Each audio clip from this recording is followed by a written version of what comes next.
أعوذ بالله من الشيطان الرجيم بسم الله الرحمن الرحيم ربي اشرح لي صدري ويسر لي أمري واحلل عقدة من لساني يفقهوا قولي واجعل لي وزيرا من أهلي هارون أخي أشدد به أزري وأشركه في أمري كي نسبحك كثيرا ونذكرك كثيرا إنك كنت بنا بصيرا. بسم الله الرحمن الرحيم.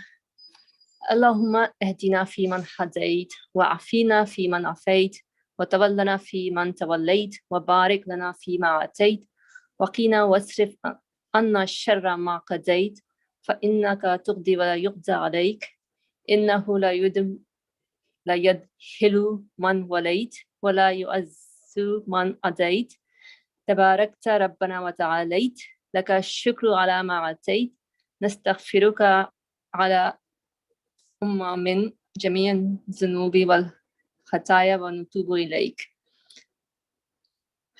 O Lord, guide us among those you guide. Grant us health and pardon among those you grant health and pardon. Look after us among those you look after. Grant us grace in what you have given us and protect us from the evil of what you have ordained. For you decree and none is abased, whom you befriend and none is exalted except you. Ameen. وصلى اللهم على محمد وعلى آله وصحبه أجمعين والحمد لله رب العالمين. Ameen. Assalamu alaikum everyone. Happy Saturday. Inshallah everybody is doing good. And well, we will proceed with our conversation, discussion on the shining proof of the second station. What is that? Well, we've been exploring the universe and some verses that maps with it lately, and trying to extract the meaning from these verses, applying it to what we experience in our practical life. And last week we talked about how everything around us is declaring the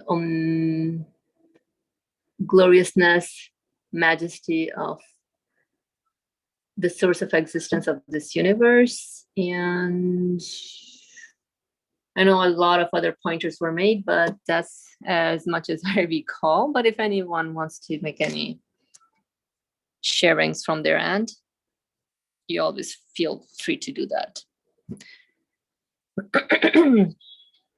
Okay, so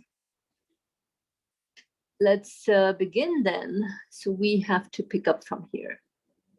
Bismillah ar-Rahman ar-Rahim.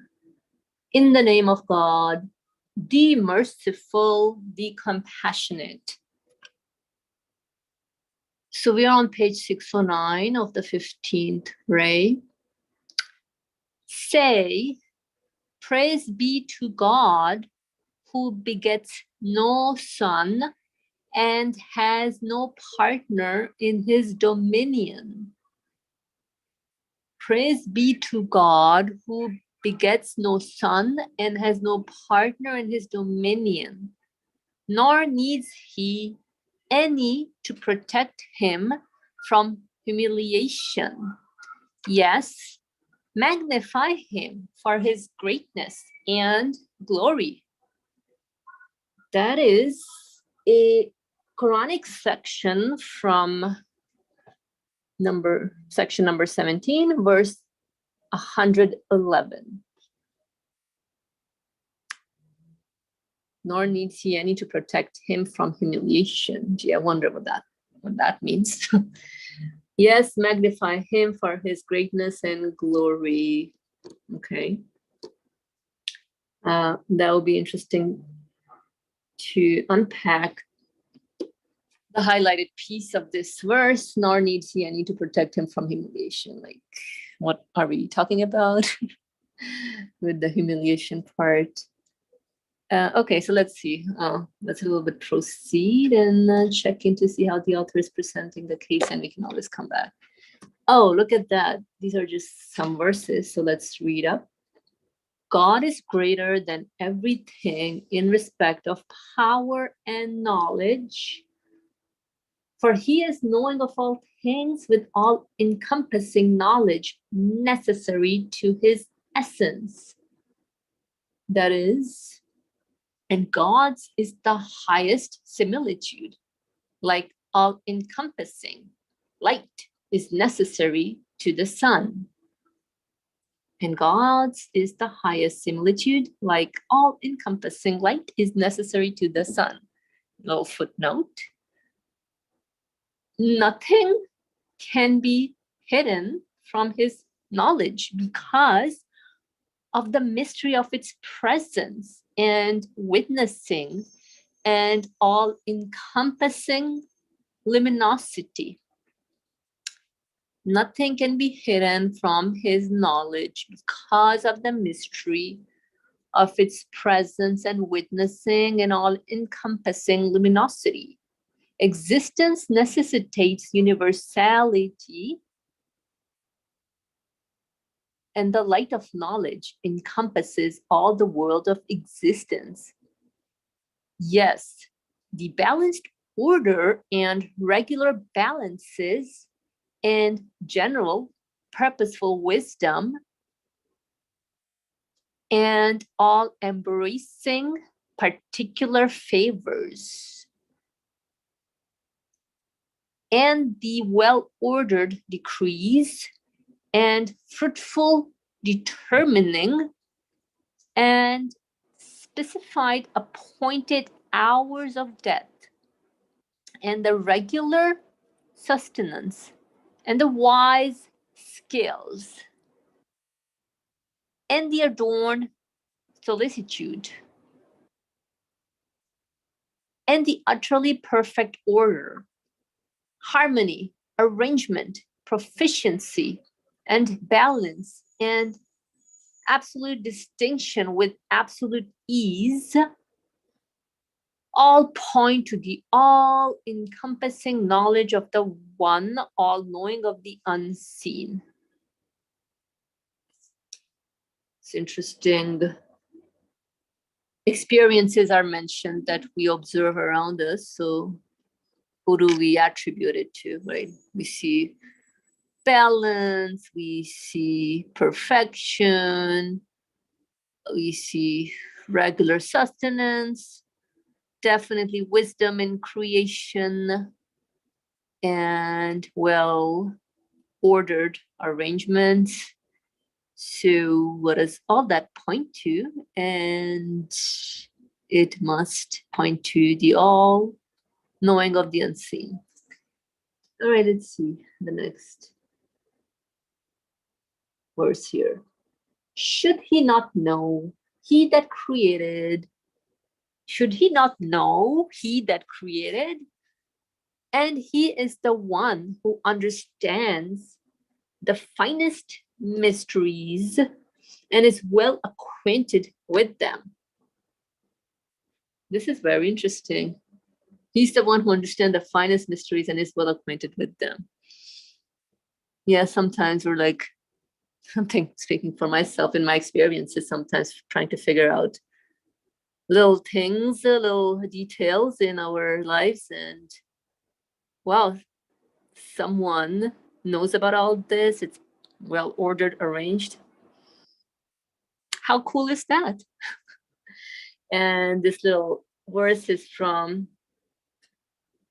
Quran, section 67, verse number 14. All right. So the comparison between man's fine art, which points to his consciousness, and the fine creation of man, which points to man's creator. Whoa, whoa, whoa. He's distinguishing man's fine art points to my consciousness, and man's fine creation points to man's creator. Okay.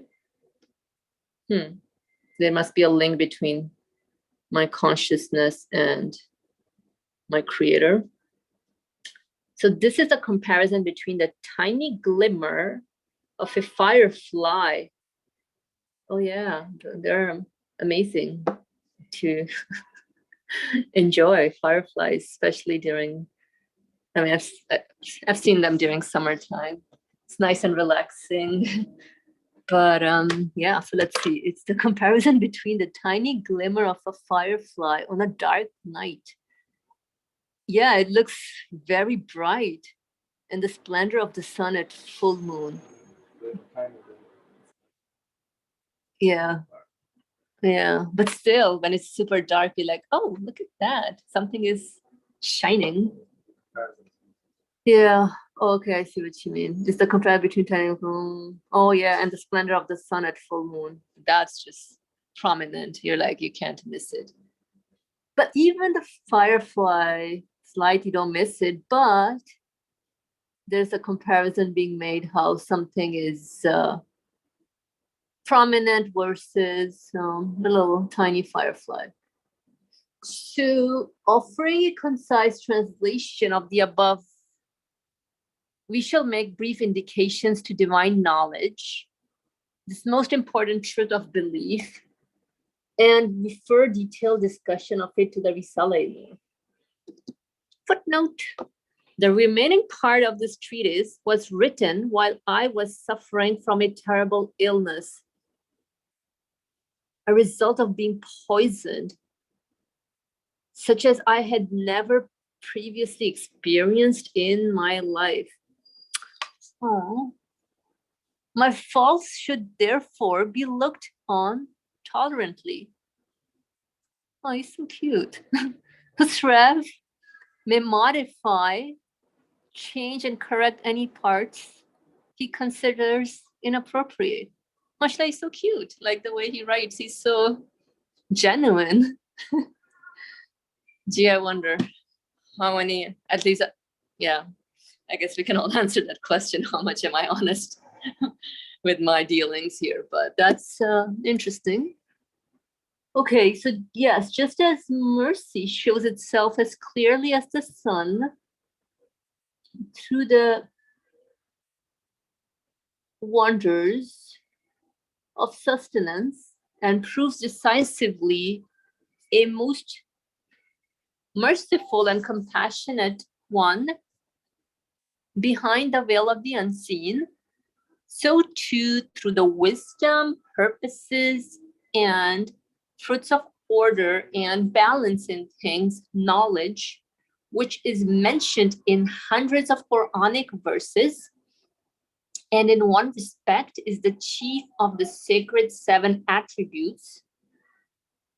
Wait, what's a lot of stuff going on here? Kind of lost my train of thought. Through the wisdom, purposes, and fruits, okay, of order and balance in things, knowledge, which is mentioned in hundreds of Quranic words. Oh yeah, okay, so the Quranic verses are pointing nothing but what I observe around me. And in one respect is the chief of the sacred 7 attributes. Ding, ding, ding. 7 attributes, maybe what we discussed last time, willpower, knowledge. Just making guesses here. Displays itself like the light of the sun, making known with certainty the existence of one knowledgeable of all things. Yes, the comparison between ordered, measured art, which points to man's consciousness and knowledge, and man's fine creation, which indicates the knowledge and wisdom of man's creator, resembles the comparison between the tiny glow of the firefly on a dark night and the encompassing light of the sun at noon. So wait a minute. The comparison between ordered measure art, which points to man's consciousness and knowledge. Like, what does that mean? So when I'm able to identify how everything is well ordered and balanced, and I'm experiencing it, so that pretty much points to my consciousness, how much am I aware of this reality, and my fine creation, which indicates the knowledge and wisdom of man's creator. So there must be someone who's presenting all that I'm experiencing and feeling. Yeah, I'm not quite getting the comparison being made. Like I see the comparison, but like how is it applying to my practical life with what? So I'm observing qualities here, and then so those qualities is also making me know that, hey, I'm given consciousness to identify and experience that, and then what? Oh, so there must be someone who's presenting it to me. So just this recognition of someone presenting it to me is so prominent, like the sun at noon. Yeah, actually, whoa. Today the sun is out after a long time here in New York City. So so something like that, as opposed to like yesterday. Yeah, it was Friday yesterday. My goodness. Time flies. What did I do on Friday? Just like dark. You don't see the sun, so it's kind of like that. I'm not sure, but I'm just speaking out loud here. But let me see if anybody wants to make any comments thus far. If I may, yeah, of course, please, you may. Dun, dun, it's dun. trying to explain and God's is the highest similitude in this comparison. Oh, the So, words, yeah. Yeah, so for example, firefly's light compared to, like I said, the sun at noon is at its brightest. There is no comparison basically between that. So whatever, let's say I as a person write an article, some paragraphs, that's based on, that points to the consciousness of man. As in the example that he gave, the man's fine art points to his consciousness. But the whole creation of man points to his creator. Ah, that's a good point. Subhanallah, thank you. So small quality points to. Yeah, it's just like that dim light. Basically. Oh, good one, good one. That, Oh, that's awesome. Thank you. Alhamdulillah, I feel enlightened. So yeah, so just like an ability that I experience or am practicing, and I'm aware, hey, this doesn't belong to me, it's being manifested, but when I look at myself as a whole being, that's my creator. It's just like a machine when it performs a function, one function, a tiny function, you know, versus the machine performing like a little something big, right? I don't know. another thing is Yes. making a point about the attribute of knowledge. It's like the chief of all the attributes in a way. Chief, like the head. Everything that you see in existence, all the qualities. It's the main one. One of the most major that can come is Gotcha. must know. So if something is created, whoever knows the attributes it has, the color, the size, the shape, the subtleness, the qualities that is given to that thing, must have the knowledge definitely of each and everything.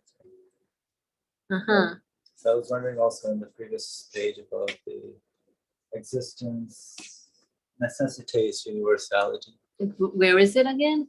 Remember the verses you were reading in the beginning. Oh yeah. Nothing can be hidden from his knowledge because of the mystery of its presence and witnessing and all encompassing luminosity.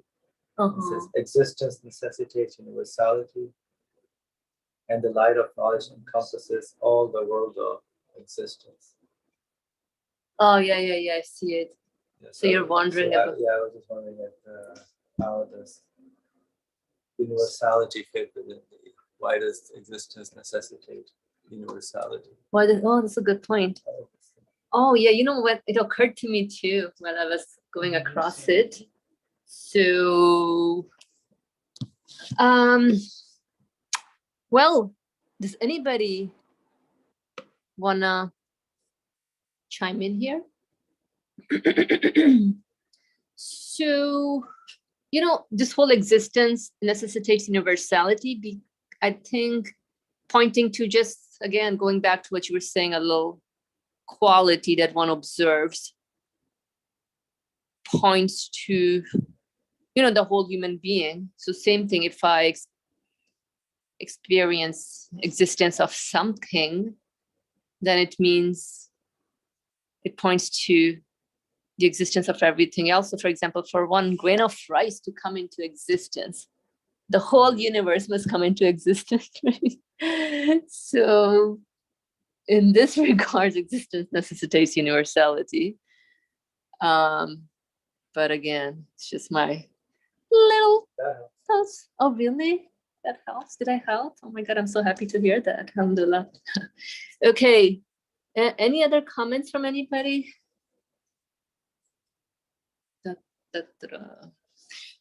Yeah, and I don't know if he's going to mention, but I was wondering about this thing. Nor needs he any to protect him from humiliation, like as in, like, you know, when we're cursing in terms of, oh my God, look at that bad weather, ding, ding, ding. Like, you know, why did it have to rain today? Kind of like that. I don't know. How do you understand this? Like, no. I mean, as human beings, we also get humiliated once in a while, obviously. Like, but like, what's the point being made in this verse? I'm just wondering. All right. Please, anybody, if you have anything to share, I'm really interested in understanding what you understand from the highlighted piece of the verse. Nor needs he any to protect him from humiliation. Like, how can we take this in? How can I understand it? So that's the first query. Thank you.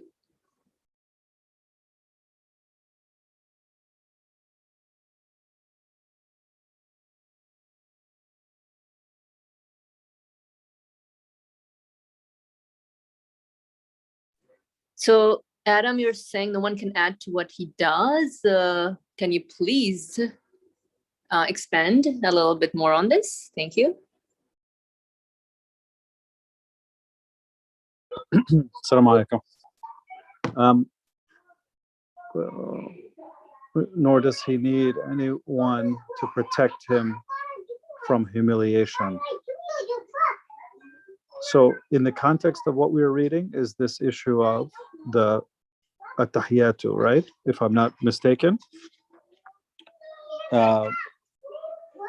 If it's not in here, then maybe I'm confusing. But yeah, it's tomorrow's discussion at Tayyad, but perhaps you can make a connection. Go for it.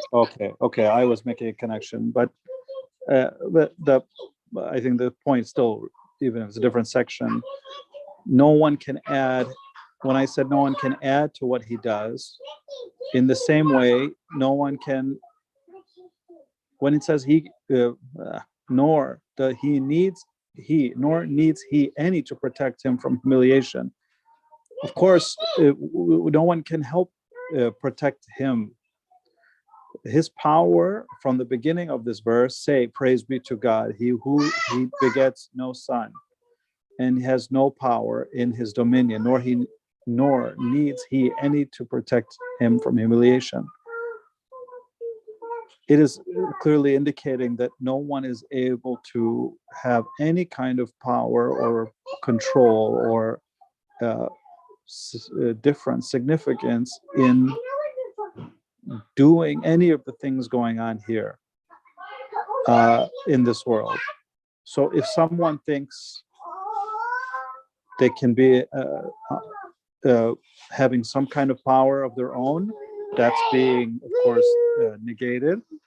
And also, if someone thinks they are adding to anything or protecting the creator from anything, that's, of course, also negated, because no one has the ability to do so.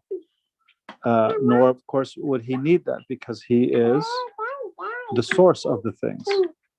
So I think it's a clarification of the Tawheed, or the who he is. So when it talks about protecting him,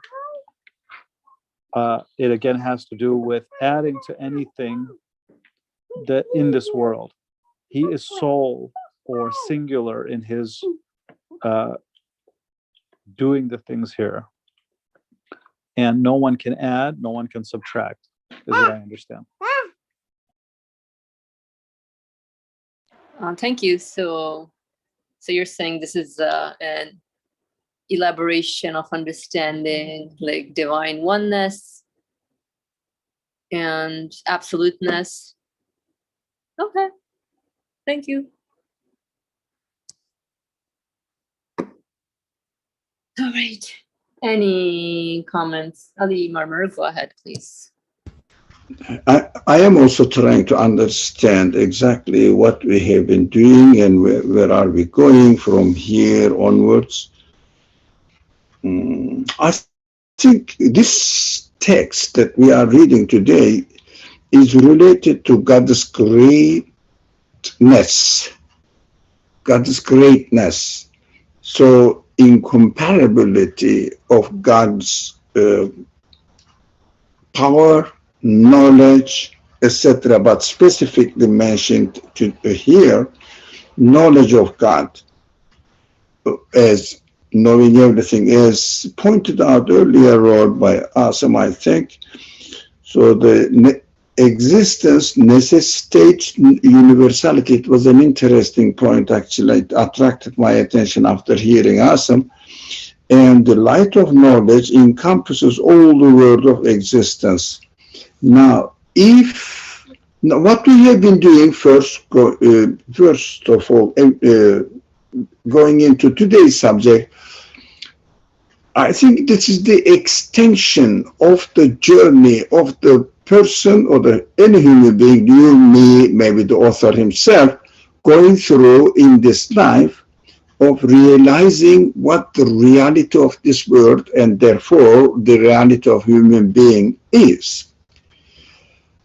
Of course, he concluded that there must be a creator. Okay, fine. And this creator must speak. This creator must have an instructor appointed, assigned in this world to teach human beings how to develop, improve their potentialities by following an exemplary life of a person educated, prepared by the creator of the universe, the prophets. Fine, and the person said, I must read the Quran and also God's speech and see what the prophet, how the prophet presented this speech to us in his practical life as much as we can. That was the end of the supreme sign that we studied. Now we are continuing and we see that a bit going deeper in understanding which kind of God is it is, and how can I perceive of him so that I can really be sure, especially sure of my relationship with him, how my relationship with him should be. So that is an interesting point here, the comparison between men's fine art, the page 609.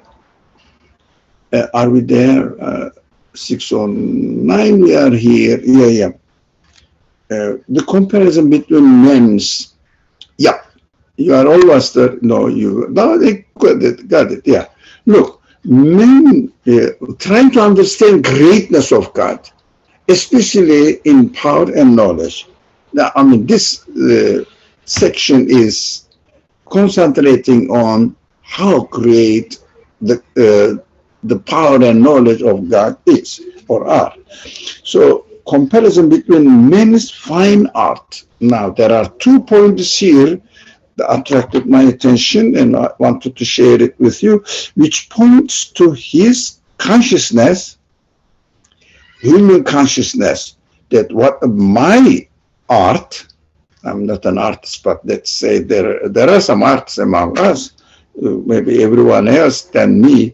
So his art points his consciousness because he is really aware of what is going on in the universe, what is the qualities ingrained in him, and he is displaying it. It is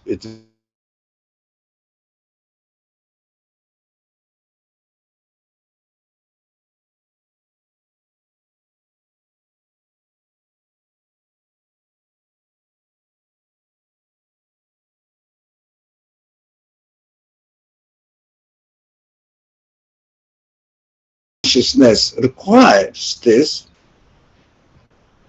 How about now? You're good now, yep. Okay. From time to time, I don't know why they keep interrupting the internet connection. Maybe it is not enough. Anyways, now fine arts points to human beings' consciousness and the fine creation of man. So can you imagine a matter is conscious of its own existence, the existence outside of it? That is amazing. Amazing. So that this reality points to, as an extension of being a conscious being, the reality of being a conscious being in this world points to man's creator. Which kind of creator is it? It is the comparison between the tiny glimmer of a firefly on a dark night and the splendor of the sun at full moon. Why is it making, why is the author making this comparison? Look, although man's art points to consciousness, his consciousness, so that his fine creation, the man is a perfect creation within in his own existence. This is an excellent example of the universe, or excellent example within the universe. And let's say it is a perfect creation, but creation. How about comparing this capacity to, within the limitations of this universe, this perfect quality of man, compared to their creator, his or her creator? His power, his knowledge, his capacity of being an artist.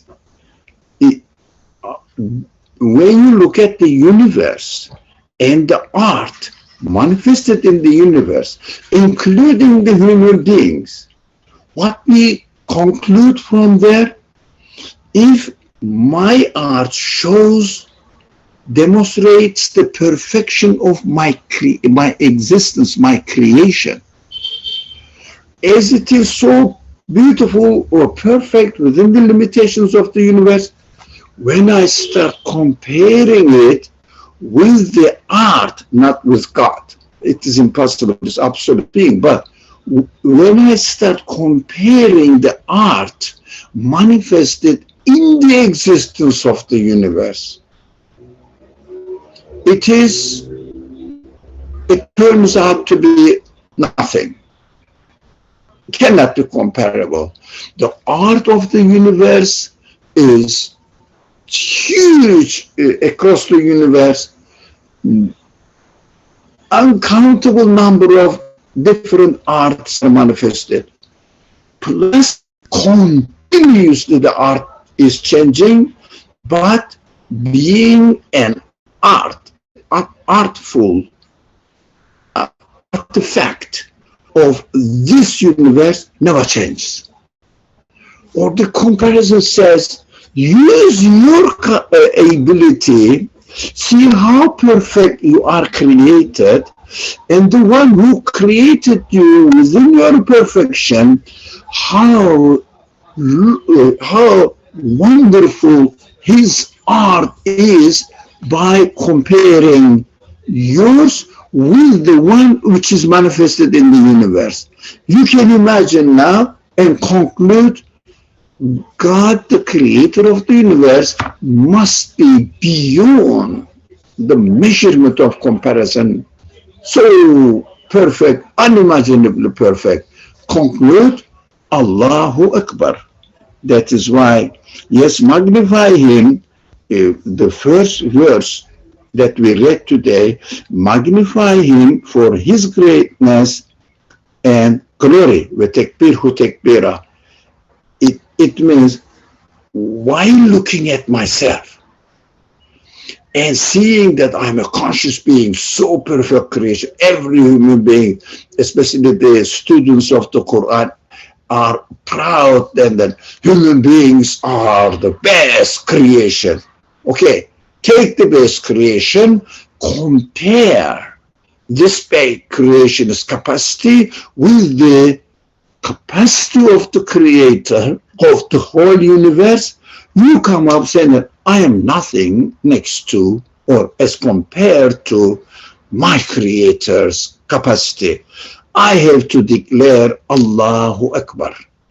God is the greatest beyond imagination. It means great beyond imagination. So I cannot imagine his glory, his greatness. Yeah, that is what I understood from this. So conclusion is knowledge and power. So compare his knowledge by comparing your knowledge. Compare his knowledge by or with your power, sorry. Compare his power, your power. What is your power? And see the universe and the creator of this universe's power, or the power of the creator of this universe. How can you compare it? How can you imagine the capacity of it? It is unimaginable. This is what we see in the universe, is nothing but the manifestation of this power. I mean, maybe a glimpse of this power. That is beyond imagination, and we have to declare and accept and confirm that God is incomparably great. So when we say Allahu Akbar, we should mean this. Thank you.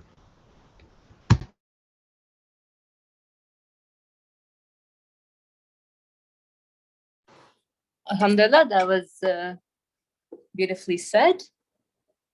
You were saying something, bro? No, I was just wondering if there was any comment on the existence necessitating universality. Brother, they wanted to share any thoughts on that.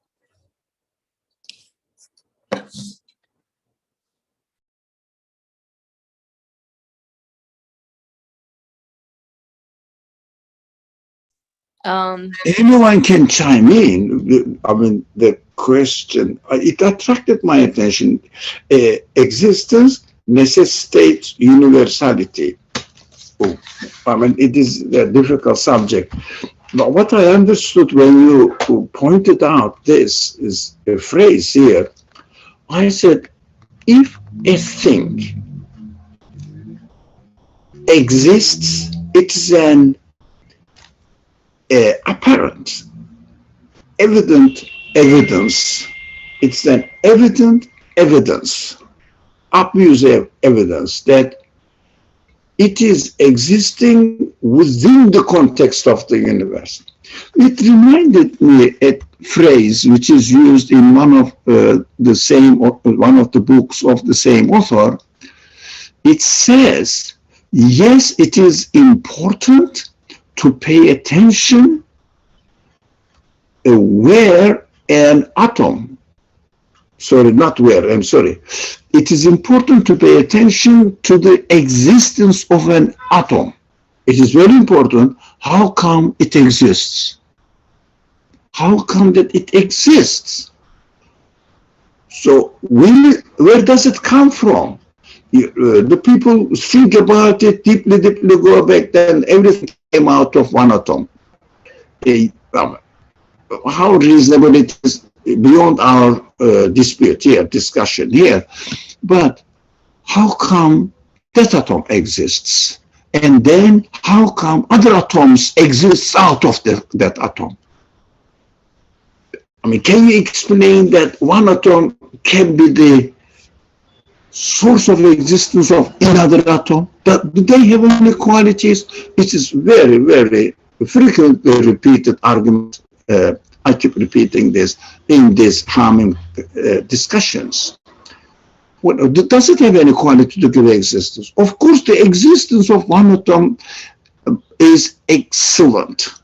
It needs a source which has a quality, must be self-existent quality, so that he will and it will exist. And in order to have, if a being has self-existent quality, which is independent, doesn't need to exist by the help of or source of another thing. So self-existent quality demonstrates that, or the existence of the atom demonstrates that the source of its existence must be self-existing. If something is self-existing, it must be limitless. Now, universality, the necessitates universality. Coming back to this example, the atom, the existence of atom is significant. Demonstrates that it must have an absolute creator, a self-existent creator. Fine. But it says even much more than this. We have to pay attention to the existence of the atom in its particular place. And I understand from this. For example, let's compare it with a human art. A house made of bricks. Yeah, we have to see that every individual brick must be given existence. All right, that is correct. I mean, this is a human example. We take it from the earth. But existence of the brick needs a creator.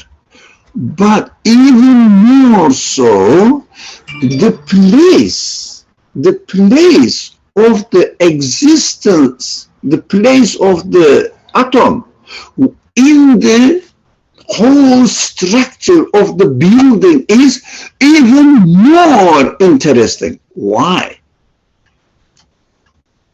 Because the one who places this break must know the whole universe in order to put that break in that particular place. So it shows the power which is universal. It must be universal to give existence, and also it demonstrates knowledge which must be also universal, because if someone doesn't know the whole house, cannot know where to put that particular brick. Now, atom. Every atom exists within the context of the whole universe. So it is existence by coming into existence is one aspect of it. The other aspect, again, the other aspect is to be within the context of the universe, not causing any disorder in the universe. It means the existence of one atom necessitates the universality of the existence of everything. So the creator of this universal existence must be beyond imagination. Allahu Akbar. Now we have to say, God is great. Nothing else I can say. Really, this Allahu Akbar is amazing. In order to be able to say a proper Allahu Akbar, really one's heart must be fully satisfied, almost fully satisfied. Allahu Akbar is the only place of point of refuge for a spirit saying that, look, don't worry about anything, because God is great beyond imagination. Whatever you think of it, impossible to imagine and encompass his being. That's what I understood from this prayer. Thank you. Alhamdulillah, this was very helpful. It's amazing actually now with the analogy of the brick and the building you gave. So just anything we observe. So right now, alhamdulillah, it's exciting to see sun in the northeast coming out today, because yesterday was a little dark. And so I'm wondering, wow, the same sun is bright, shining, even in Texas, in California, everywhere right now. So, wow, it's amazing. Not only do we conclude that this source of existence or the creator of the universe must be an omnipresent one, but because everything is just happening simultaneously, concurrently at the same time, that this one is really an all-powerful and knowledgeable one, because like a human being, how much can you multitask? Maybe one or two things at once, but like we observe multitasking happening all at once right now. So yeah, Allahu Akbar is one's genuine excitement to recognizing and realizing this, subhanAllah. Thank you. Any other comments from anybody?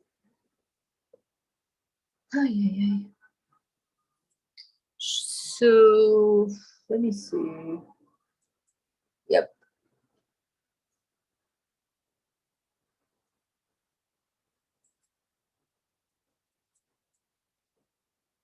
Okay. If nobody has any comments, then we can move on. Where did we stop here today? The noon, right? Okay. Okay, so let me check if anybody has anything to say. If not, then we continue with the next paragraph. Just give me a second, please.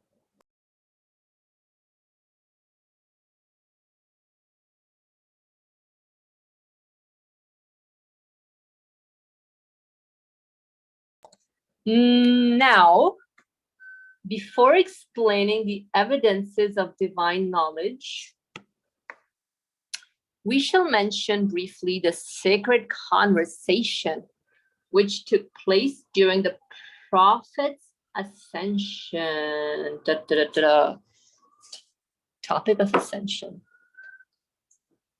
For Muhammad's peace and blessings be upon him, ascension indicates and testifies that through its manifestation in the universe, the sacred attribute of knowledge shows the most pure and holy one most clearly.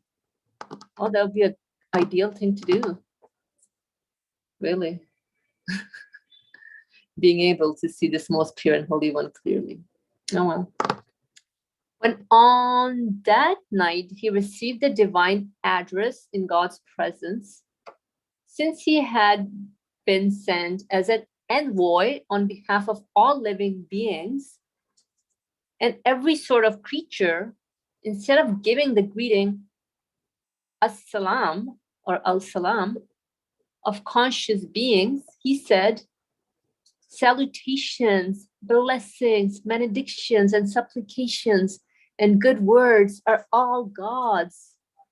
Oh, this is what Brother Adam was mentioning earlier with the Atayat, the comments. So it does connect here. It's interesting. Yeah, just see the sixth ray in the present verb. That's the Sunday one, right? Oh, there we go. Ding, ding, ding. Okay, nice connection.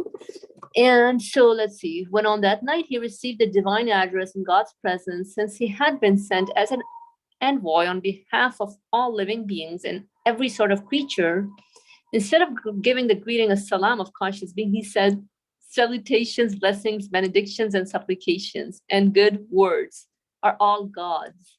Thus offering to his creator the creature's gifts, showing the manner they make known their sustainer through the manifestations of the attribute of knowledge. That is, with the four words salutations, blessings, benedictions, and supplications, and good words, he was alluding to the salutations congratulations, worship, and recognition of the one all-knowing of the unseen, of the four main groups of living beings, which they offer through the manifestations of pre-eternal and post-eternal knowledge. For this reason, the recitation of this sacred conversation of the ascension in its broad meaning has become an obligatory part of the tashahhud for all Muslims. Referring detailed exposition of that sacred conversation to the Risale-i-Nur, we shall explain one meaning of it in the form of 4 very brief indications. I'll just take a pause here and see if anybody wants to add anything.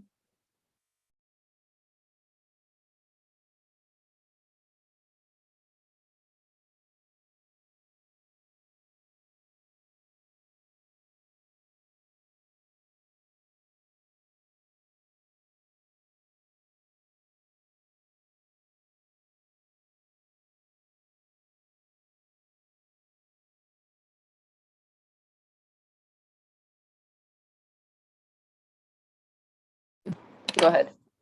You want to say And something? I'm wondering how this divine knowledge ties into the ascension, which we're going to study tomorrow, inshallah. How to make that connection. It's saying briefly, before explaining the evidence of divine knowledge, he brings up this topic of the reference to the 6th way, which we're studying on Sunday. And this is, I guess, the evidence that we're presenting based on our observation of the universe and our making sense of our existence here and our purpose. And we communicate back to our Lord and mimic, in a way, or commemorate this ascension within ourselves that we've been discussing, and address the Creator again with the same wording of salutations, blessings, benedictions, and supplications. Oh, that's amazing. Thus offering to create the creatures gifts, showing the manner they make known their sustainer through the manifestations of the attribute of knowledge. So whatever we see, it shows that they are all the creatures, everything. Somebody knows about them.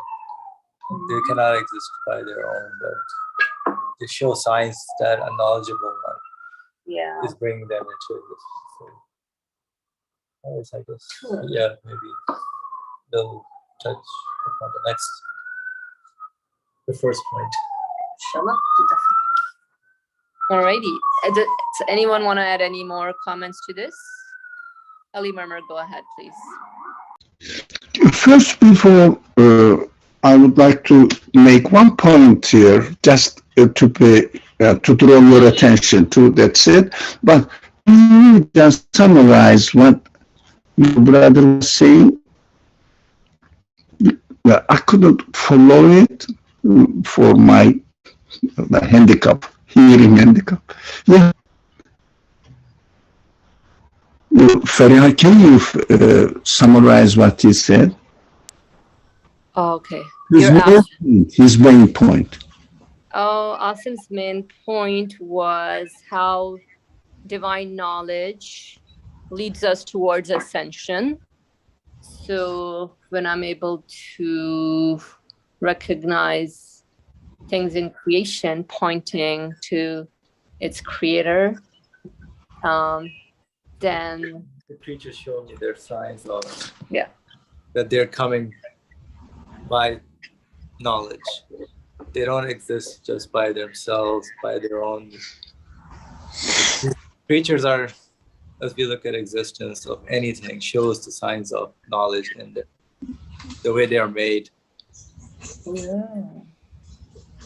So, and then this glorification and salutations that we've been studying is by the observation of those creatures, and it fully ties into the divine knowledge that everything comes through knowledge.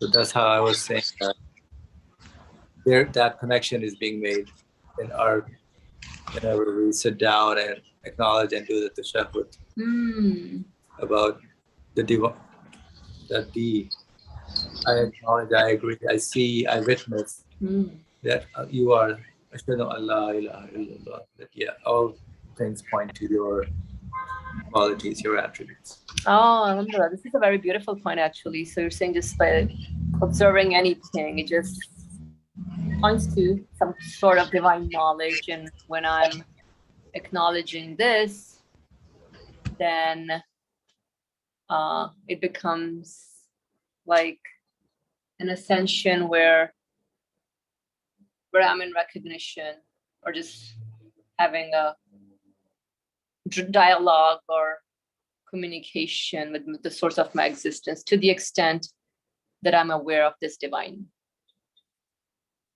knowledge and being. Thank you. That was very helpful. Alhamdulillah. Any comments from anybody? Can I conclude what I could understand? Yes, please. Yeah, from this conclusion.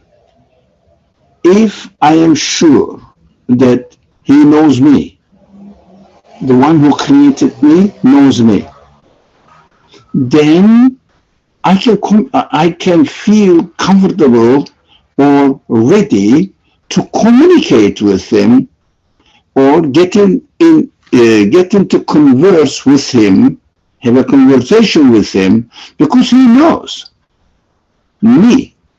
He knows as he creates. The verse we read earlier on Siyah 1, it says, should he not know, he that created. Yep, you got it. And yeah, and he is the one who understands the finest mysteries and is well acquainted with them. It means I would say, I am created is different from, as an extension, of course. I am created by the one who knows me right now. So I can communicate with him because he knows my thoughts, my deep, fine thinkings, maybe expectations, wishes. He knows. So I can communicate with him, present my desire to him, or how I acknowledge him. So I can say that, okay, I can take a position that I am conversing with him now. That is what Tashahhud, while we are reading, we are commemorating the ascension of the Prophet Muhammad. Now, there is on the following page one phrase which is very relaxing for me, or giving a good news. The last paragraph you said, not in the middle, but a little bit up the middle, which says, when on that night, this night, which is represented as the time when ascension took place. We can think of the ascension took place without time limitations. That's something else. But the Prophet received the divine address in God's presence. Now, if he didn't know me, how can I really address in God's presence, in the presence of my Creator? So he must know. Since he had been sent, the Prophet had been sent as an envoy. That was the word I wanted to share with you. As an envoy on behalf of all living beings and every sort of creature. Now, this is very interesting. Ascension of the prophet is the representation of every creature's ascension. He is in this particular narration of ascension, he played the role of envoy on behalf of all other creatures, of course, all me as well. So I can say, my envoy is meeting with my creator. What does it mean? He is a man, he's a person like me. It means I have this capacity of ascension. It means communication, being in conversation with my creator. I can communicate with him. That is why at the end of the paragraph we read, in Tashahhud, it became necessary to commemorate this as the prophet performed it as my representation, as a representer, as my representer. He was my envoy there. Oh, what a great understanding this. The prophet's ascension took place as my envoy. It means my human qualities sent him there. Everybody can feel it. Everybody can join it because the envoy realized this. Our envoy realized this conversation with the creator. It means potentially I am able to have within my capacity, I am able to have my ascension within my capacity, but this person was more qualified than me. So I said, okay, you can do this job, perform this job better than I do. Go ahead, represent me there. Which is a beautiful understanding of ascension and beautiful understanding of tashahhud and recitation of this tahiyyah, which is called at-tahiyyatu lillah, as it is here described. Salutations, blessings, benedictions, and supplications, and good words, all are God's. All belong to God. That is beautiful. All belong to God. It means whatever I see here, which requires acknowledgement of salutations, blessings, benedictions, supplications, and good words, belong to God. He created them. It is his gift to me. I am using it, but I am the recipient of the gift. Acknowledgement. Again, it is something amazing about another aspect of ascension related to myself. Thank you. Jazakallah khair, Brother Ali. This was beautiful. Connecting to a universal ascension, I would say, really makes one's human experience very joyful here, where we see everything as a means to communicate with the source of existence while keeping alive the mission of the envoy as well. And